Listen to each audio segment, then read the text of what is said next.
When I was growing up, we worked 7 days a week. It didn't make any difference what day of the week it was, why it was a work day. My first memories of farming as a kid were driving combine. As soon as school was out, I was headed home to the farm. I grew up here, so I was born on the farm. I grew up just in the house next door. When I was growing up, we worked 7 days a week. We'd go back to school in the fall, and the teacher always wanted you to write your first paper of, what did you do this summer? I didn't have to write very much, like worked every day, and that's just the way it was. Oh, my dad got started farming when he was a senior in high school. He was renting about 150 acres and just kind of started farming from there. Ended up going into venture with some peppermint.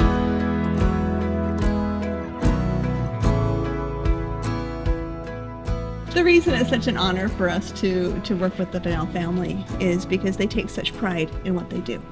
They love growing peppermint, they love harvesting peppermint. You look at this distillery. This is a state-of-the-art distillery. You won't find anything like this anywhere else in the world. As soon as the trucks start bringing in the tubs, we just watch for when they're going to hook them up and make sure they get the steam going. When the steam comes up to pressure, we've got different buttons here to regulate the steam.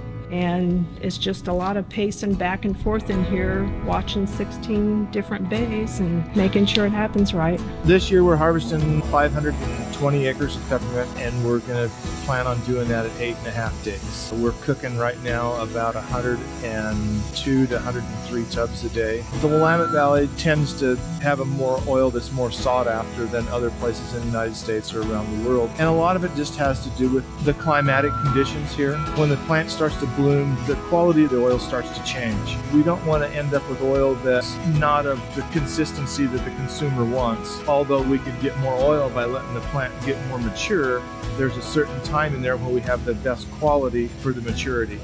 Because of the care they put into their fields and making sure they're free of weeds, we get the finest peppermint in the world. We want to be the best in whatever it is that we're doing.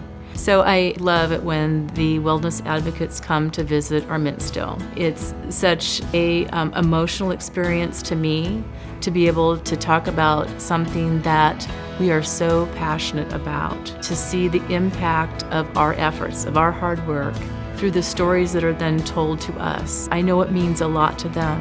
And when they share with others about peppermint oil, they know exactly where it came from, and they can be even a stronger advocate for the use of peppermint oil. And you think, wow, we really are making a difference.